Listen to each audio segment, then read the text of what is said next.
جميع خصاله صلوا عليه وآله صلوا عليه وآله صلوا علیہ وآلہ. بسم اللہ الرحمن الرحیم. سوال کیا ہے جس کا بہت آسان جواب ہے. صراط مستقیم کیا ہے؟ سب سے پہلے یہ تو سب کو عام فہم ہے. صراط مستقیم جو سورہ یاسین میں بھی کہا ھذہ صراط مستقیم، میری بندگی کرو، یہ صراط مستقیم. یہ تو سب سے عام فہم ہے. لیکن صراط مستقیم کی تعریف کیا ہے؟ اللہ تعالیٰ نے صراط مستقیم کا ذکر کیوں کیا کہ منزل کا ذکر کیوں نہیں کرا؟ اس کا جواب جو ہے سب سے پہلی سورہ یاسین کی آیت ہے، یاسین والقرآن الحکیم انک لمن المرسلین علی صراط مستقیم، کہ حضور اکرم نبی کریم تعریف صراط مستقیم کی حضور اکرم نبی کریم صلی اللہ علیہ وسلم سے ہے کہ تم مرسلین نبیوں کے سردار ہو اور تم ہی صراط مستقیم پر ہو. سبحان اللہ. اب سوال یہ پیدا ہو رہا ہے کہ اللہ تعالیٰ صراط مستقیم کی بات کر رہا ہے، منزل کی کیوں نہیں بات کر رہا؟ راستے کی بات کر رہا ہے، منزل کی بات نہیں کر رہا. تو منزل کیا ہے اس کی بھی میں آپ کو انشاءاللہ تاریخ بتاؤں. لیکن اب وہ کون لوگ ہیں جو صراط مستقیم پہ چل رہے ہیں؟ تو اگر کلام نے تحقیق کری کہ 34 دفعہ قرآن شریف میں اللہ تعالیٰ نے صراط مستقیم کا، ہو سکتا ہے وہ آگے پیچھے بھی ہو، لیکن 34 دفعہ صراط مستقیم کا اللہ تعالیٰ نے قرآن شریف میں ذکر کیا ہے مختلف طریقوں سے. سب سے آخری میں 30ویں سپارے میں جو صراط مستقیم کا ذکر کرا، اس کا مفہوم یہ ہے کہ تمہارے چاہنے سے میں تمہیں صراط مستقیم پہ نہیں چلنے دوں گا، یہ میری عطا ہے کہ تمہیں میں صراط مستقیم پہ چلا دوں گا. جس کو چاہوں گا میں صراط مستقیم پہ چلا دوں گا اور جس کو چاہوں گا میں بھٹکا دوں گا. ہمارے چاہنے سے صراط مستقیم پہ ہم نہیں چل پڑیں گے. اب یہ تو آخری دفعہ جب اللہ تعالیٰ نے قرآن شریف میں سورہ تکویر ہے اس میں جب صراط مستقیم کا تو اس کا مفہوم یہ ہے. سب سے پہلے جو صراط مستقیم کا ذکر ہوا ہے الحمدللہ رب العالمین الرحمن الرحیم مالک یوم الدین ایاک نعبد و ایاک نستعین اہدنا الصراط المستقیم صراط الذین انعمت علیہم غیر المغضوب علیہم ولا الضالین آمین. اہدنا الصراط المستقیم استدا کی جا رہی ہے. اہدنا استدا کے اندر آتا ہے کہ استدا کی جا رہی ہے صراط المستقیمہ، ہمیں راہ دکھا دے، ہمیں راہ دکھا دے جو استقامت والی ہے. ہمیں راہ دکھا دیا.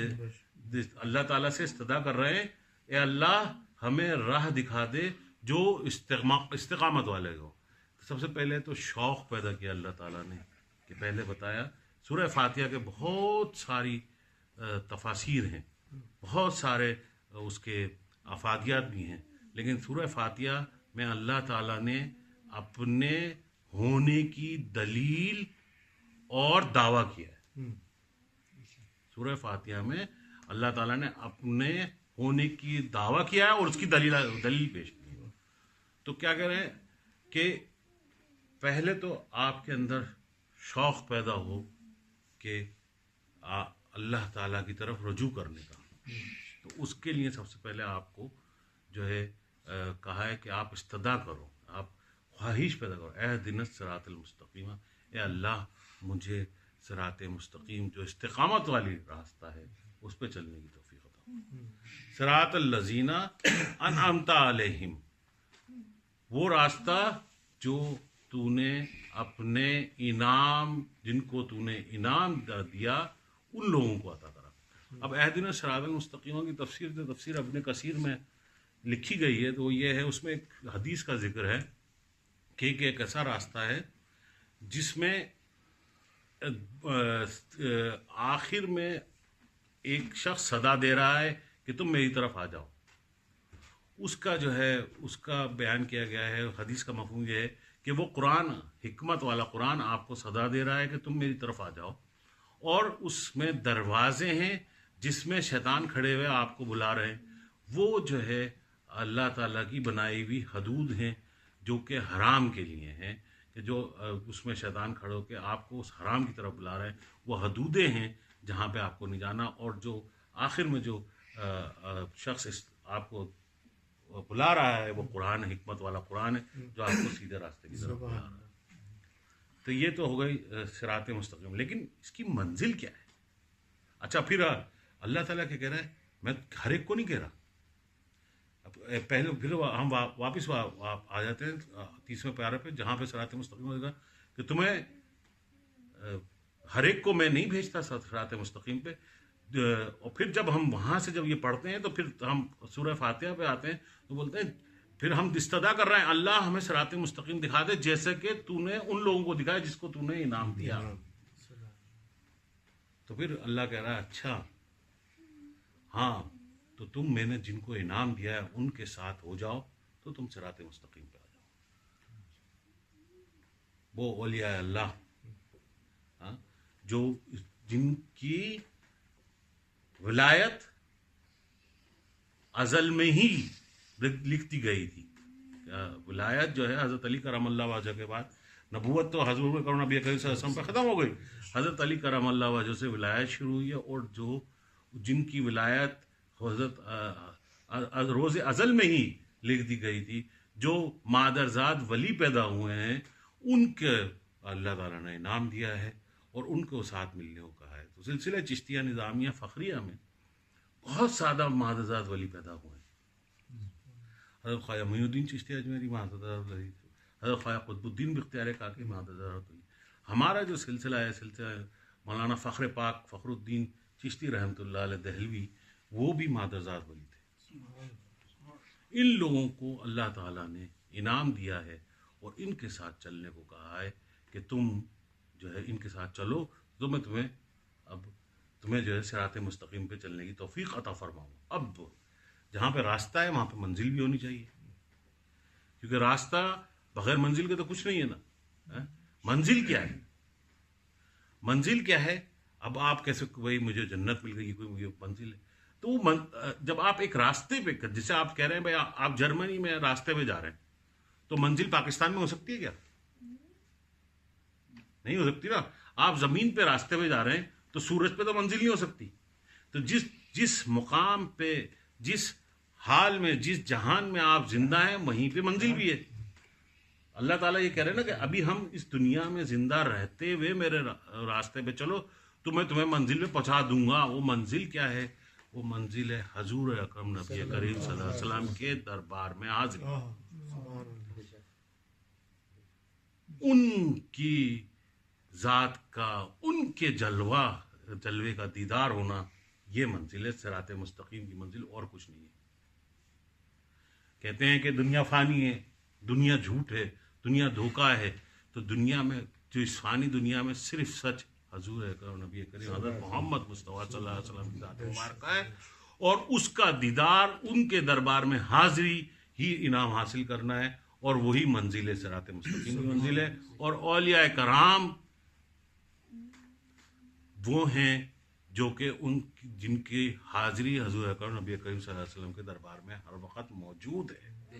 حضرت نظام الدین اولیاء نے جب بھی کوئی بھی ولی اپنے کاملیت پہ پہنچتا ہے اس کو وہاں پہ حاضری مل جاتی ہے, اور وہ اپنے معتقدین کو بتا کے جاتا ہے. حضرت نظام الدین اولیاء نے مختلف حضرت امیر خسرو رحمۃ اللہ علیہ کو وہ بیان فرمایا کہ بھائی تم جب کسی وقت پہنچو تو مجھے وہاں پہ حضور اکرم نبی کریم صلی اللہ علیہ وسلم کے دربار میں دیکھ لینا.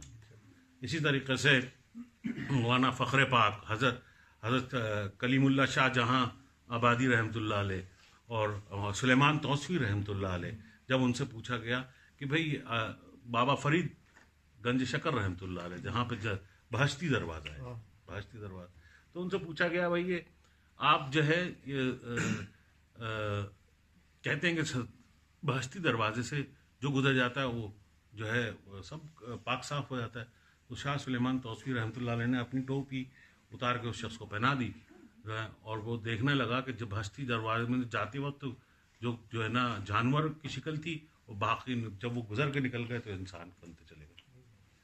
تو یہ وہ لوگ، یہ انعام یافتہ لوگوں کے انعام ہیں جو خدمت خلق میں لگے ہیں اور جو اپنے انسانوں کی خدمت کر رہے ہیں، جو کہ صراط مستقیم پہ چلنے کا انعام ہے. ہمارے پیر و مرشد کامل شخص تھے. حضرت داتا سید امیر الدین چشتی رحمۃ اللہ علیہ، حضور اکرم نبی کریم صلی اللہ علیہ وسلم کے دربار میں حاضری دی. فرماتے ہیں کہ شمع نور رسالت، ان کا فرمان تھا کہ اتنی چکا چوند والی ہے کہ جب جو دور سے کھڑا ہوا ہے وہ اس کو اپنی دوری کی وجہ سے نہیں دیکھ پا رہا، جو قریب کھڑا ہوا ہے وہ اس میں چکا چوند کی وجہ سے وہ آنکھوں میں نہیں دیکھ پا رہا. تو لیکن وہ ہر ایک کو برابر سے اپنا فیض پہنچا رہا ہے. تو کیا سمجھ میں آیا؟ صراط مستقیم کچھ نہیں ہے، وہ اپنے پیر کی خدمت کرنا ہے. اور جو انعام یافتہ لوگ ہیں، آپ دیکھیں، آپ یہ سب پہلے ہمیں انعام یافتہ لوگوں کی تلاش کرنی ہے، جن کو انعام دیا گیا ہے ان کے پیچھے چلنا ہے، اور ان کے پیچھے چلتے ہوئے جو منزل ہے وہ حضور اکرم نبی کریم صلی اللہ علیہ وسلم کا دیدار ہے. ہماری جو کوششیں ہیں وہ یہی ہیں کہ ماشاء اللہ کتنا اچھا کلام پڑھا گیا آج، اور جو کلام پڑھا گیا اس سے یہی ہے کہ دل میں گدازی پیدا ہو، دل میں محبت پیدا ہو، آپ میں عاجزی انکساری پیدا ہو، اور وہ ہم اس راستے پہ چلتے ہوئے ہمیں منزل مقصود. بسم اللہ الرحمن الرحیم. دعا کرتے ہیں اور پھر